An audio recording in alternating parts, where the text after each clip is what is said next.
San Antonio is now just one win away from the conference finals, and people seriously need to stop talking about this squad. They're just a cute young team getting playoff experience. That storyline is getting old fast. Everybody already knows what this Spurs group is supposed to become. Wembanyama is viewed as a future all-time great, maybe even one of the wildest talents the league has ever seen. Castle and Harper are expected to turn into legit playoff killers too, and the belief has always been that San Antonio would dominate for years. But now it's starting to feel like maybe the timeline got rushed way ahead of schedule, because Game 4 was supposed to be the breaking point for this young team. Wembanyama completely lost control, got ejected for the first time in his career, Minnesota tied the series, and suddenly the pressure got real fast. That's usually where inexperienced teams fold. That's the exact kind of moment where playoff series flip upside down. But after Game 5, and honestly this entire playoff run, there are four massive things everybody needs to understand about these Spurs. They are not sitting around waiting for someday anymore. And the last point might be the biggest warning sign for the rest of the league. The first thing is this. Wembanyama did not walk into Game 5 looking like some nervous third-year player trying to recover from a bad mistake. Not even close. He came out looking fully locked in, like somebody who already understood what was at stake. Because if San Antonio lost that game, everybody knows exactly what the headlines would have been. People would have pointed straight at that Game 4 ejection and called it the turning point of the series. The moment Wemby cracked under pressure. The mistake that handed Minnesota new life. The first ugly mark on his playoff reputation. And it looked like he knew all of that before tip-off even started. Early in the first quarter, Ant-Man and I.O. both got right in his face, trying to push his buttons and throw him off mentally. They were clearly trying to drag him into another emotional moment. After the game, Wemby even admitted that one of Minnesota's biggest strategies was rage-baiting him all night. But that plan fell apart almost instantly. Right after all the trash talk and pressure, Wemby grabbed the ball, attacked the lane hard, and slammed one down with authority. That moment felt huge because it instantly changed the energy in the building. It was basically him saying, "You're not getting inside my head tonight." And honestly, that was the exact vibe everybody watching could feel in real time. The scary part for Minnesota was that the dunk was only the beginning of the storm. Wembanyama came out looking unstoppable in every possible way. The Timberwolves had to deal with every version of him at the same time. He was crashing the offensive glass, draining threes, attacking downhill, drawing fouls, and completely controlling the paint. It looked like Minnesota was trying to stop 5 different players wrapped into one body. By the time San Antonio exploded out to a 24-9 lead, Wembanyama already had 16 of the Spurs' first 24 points by himself. That's ridiculous pressure to throw on a team that early in a playoff game.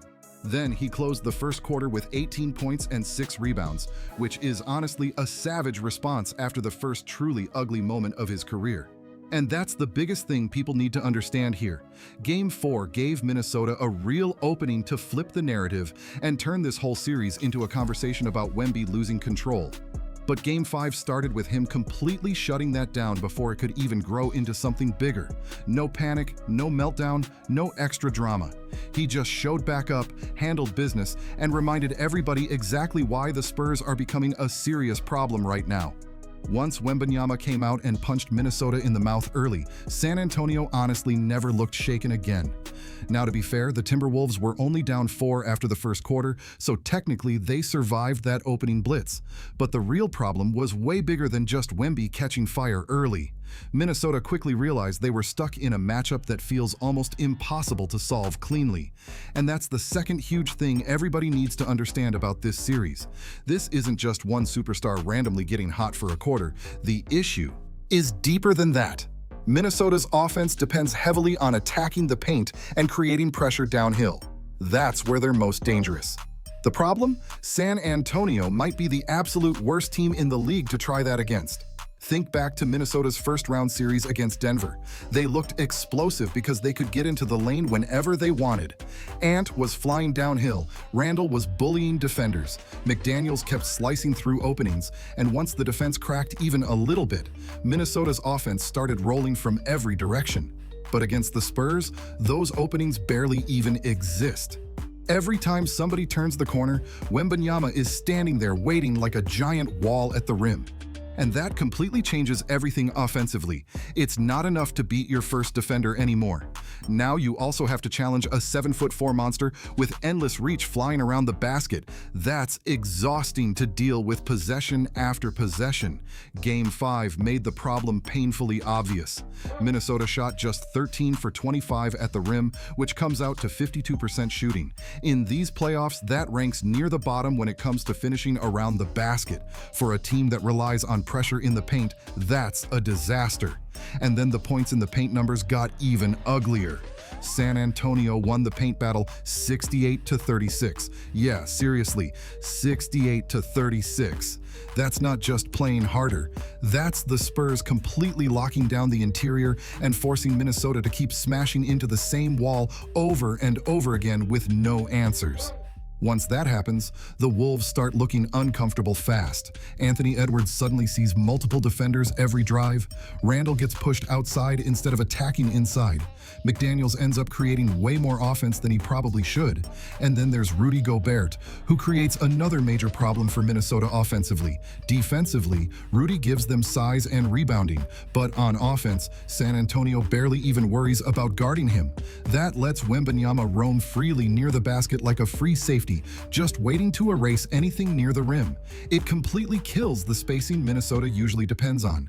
And honestly, the scary part for the Wolves is that this problem has existed since Game 1.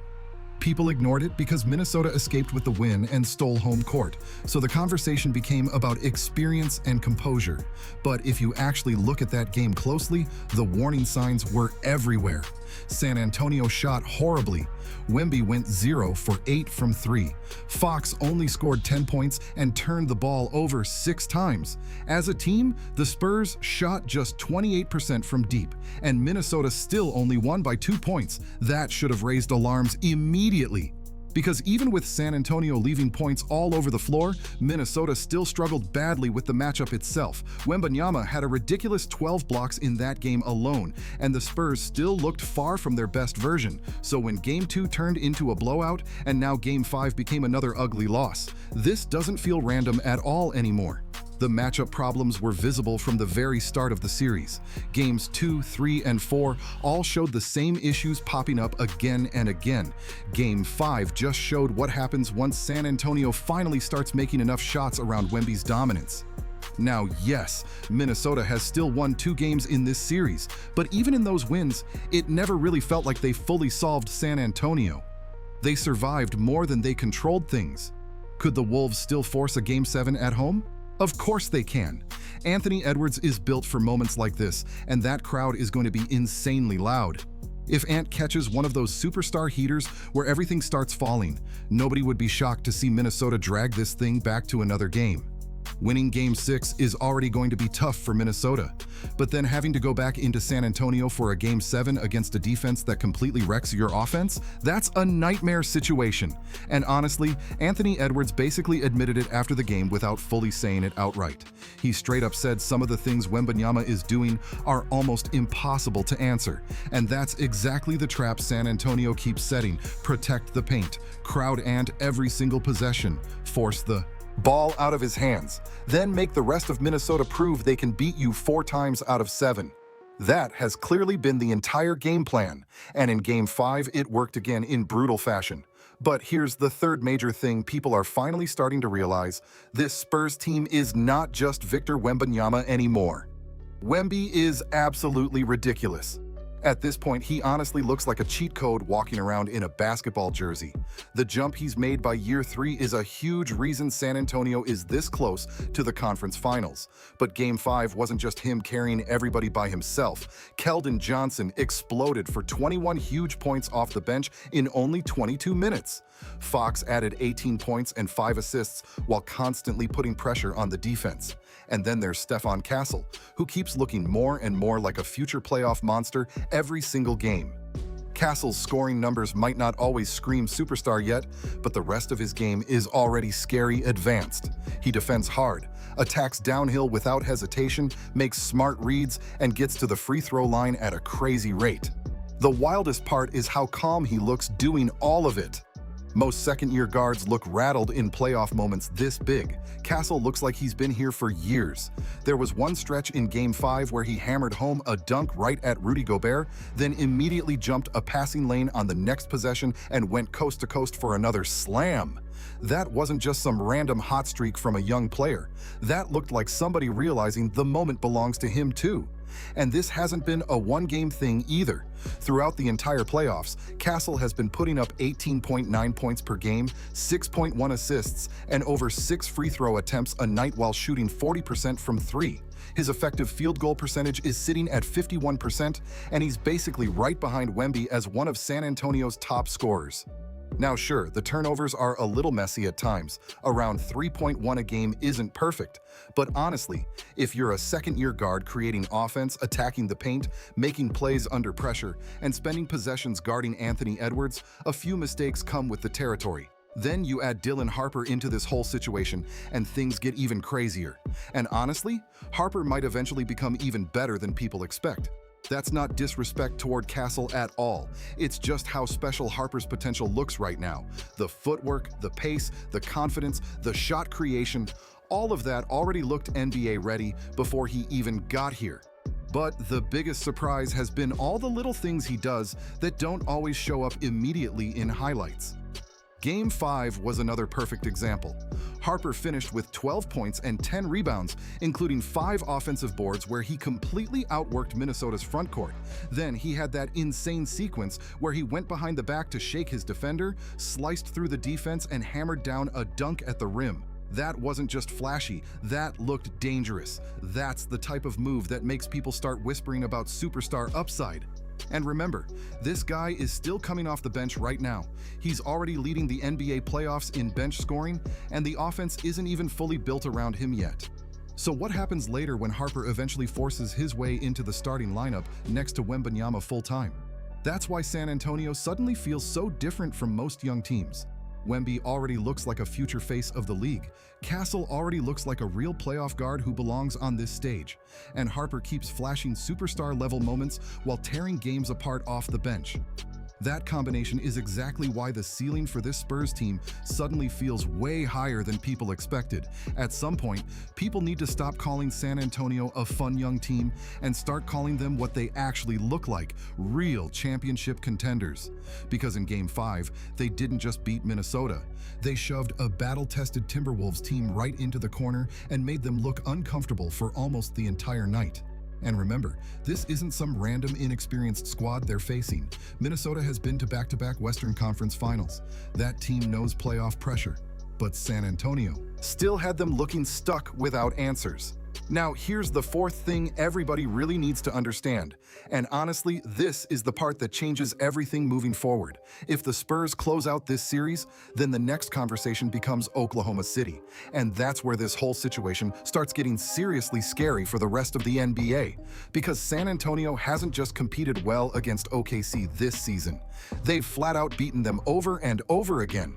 The Spurs won 4 out of 5 matchups against the Thunder this year, and most of those games actually mattered. They beat them during the NBA Cup with real pressure and real money involved. Then they turned around and beat them again just days later in San Antonio.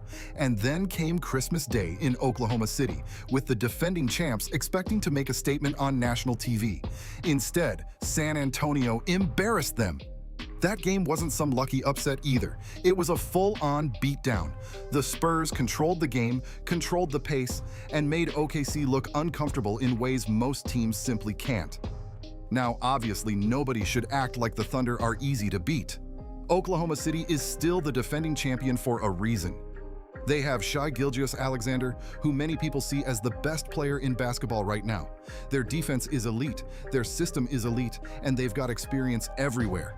But San Antonio might secretly be the worst possible matchup for them. The reason is simple. The Spurs may actually have the tools to take away the thing OKC's offense depends on most. They can make life miserable for SGA in a way very few teams can. Everybody knows Shai loves operating in the middle of the floor. That's where he controls everything. Once he gets there, he slows defenders down, gets into those smooth pull-up jumpers, attacks the rim, or forces help defenders to collapse so he can pick teams apart with passing. That middle area is where he destroys teams. But against San Antonio, there's one massive problem standing right in the center of all of it: Victor Wembanyama. And this is where the matchup becomes so dangerous for OKC. The Thunder have plenty of great defensive players, but offensively, some of those same guys are players San Antonio is willing to gamble against from outside. Guys like Alex Caruso, Lou Dort, and Cason Wallace are huge reasons why OKC's defense is so tough. But offensively, the Spurs are comfortable helping off them and daring them to shoot. That completely changes the geometry of the floor. Christmas Day gave everybody the clearest example of the strategy. Wembanyama was technically guarding Caruso, but not really. He basically ignored him half the time and parked himself near the middle of the floor like a roaming giant. Instead of hugging shooters, Wemby kept sitting directly in SGA's driving lanes, almost baiting Caruso into taking open threes. It was basically San Antonio saying, if those role players beat us from outside, fine, but Shea is not getting comfortable tonight. And here's the scary part. Most teams can't even copy this strategy if they want to. A lot of defenses talk about helping off weaker shooters, but they don't have somebody built like Wembanyama. They don't have a defender who can erase space the way he does. His recovery speed is ridiculous. 1 second he's contesting near the free throw line, and the next second he's flying back to the rim to shut down a cutter. It honestly looks unfair at times. This is exactly why San Antonio has been giving Minnesota so many problems, and honestly, this whole defensive game plan might work even better against Oklahoma City. Minnesota depends heavily on scoring inside, but OKC may rely on the paint even more. Everything starts with SGA getting into the middle of the floor. That's where he slows the game down, controls the pace, and gets the Thunder offense flowing smoothly. It's basically the heartbeat of everything they do offensively. But San Antonio has already shown they know how to disrupt that completely. The Spurs keep putting Wembanyama right in the middle of the floor like a giant defensive trap, and suddenly OKC starts looking uncomfortable fast. The whole rhythm changes. The driving lanes disappear. The easy reads disappear. Everything gets harder. So now the big question becomes this: who's actually going to punish San Antonio for playing that way? Caruso has shot the ball pretty well during these playoffs, so maybe he keeps knocking down open looks. Cason Wallace had a few strong shooting games against the Lakers too, so maybe he catches fire. Lou Dort will absolutely have nights where he makes teams pay from deep, but everybody knows he can also be extremely streaky from game to game. The thing is, San Antonio is perfectly fine taking that gamble. They're basically saying SGA is not going to live in his favorite spots all night. If Caruso, Dort, or Wallace end up being the players that beat them from three, the Spurs can live with that outcome. What they refuse to allow is Shea controlling the game comfortably possession after possession. And then there's the Chet Holmgren side of this matchup, which honestly makes things even more fascinating. Chet is obviously a huge part of what OKC does. His spacing, rim protection, and versatility matter a ton. But so far, Wembanyama has completely owned that matchup whenever they face each other. Every time they play, it feels like Wemby is trying to remind everybody there are levels to this. Some of the plays he's made against Chet have looked straight up disrespectful. It's been like watching a big brother take over the game while the younger guy struggles to respond. Wemby's length, mobility, and confidence just create problems that Chet hasn't consistently solved yet. And if Wembanyama is making life miserable for both SGA and Chet, then suddenly the pressure on everybody else in Oklahoma City becomes massive. That's why Jalen Williams could end up being one of the biggest keys in the entire series. Right now, his hamstring injury is hanging over everything, because if J-Dub can come back healthy and actually look like himself, that changes the equation for OKC in a major way. He's one of the few players San Antonio can't easily ignore or overload against. He can shoot, attack quickly, make smart reads, and punish defenses while Wemby shifts attention toward SGA. A healthy Jalen Williams gives the Thunder another real creator who can keep the offense moving when San Antonio loads up the middle. But if that hamstring is still bothering him and he isn't close to full strength, then this matchup becomes way more dangerous for OKC than people probably expected. Because once San Antonio starts taking away the paint and forcing role players into huge offensive responsibilities, things can get ugly fast. Now, maybe Oklahoma City still wins the series anyway. They're talented enough to beat anybody when they're rolling. But honestly, that's not even the biggest point anymore. The real story is that San Antonio might not be coming soon anymore. This might already be happening right now. Everybody thought the Spurs' future was still years away. Then people moved it up to maybe next season. But after this playoff run, it's starting to feel like the future might only be a couple weeks away from arriving completely.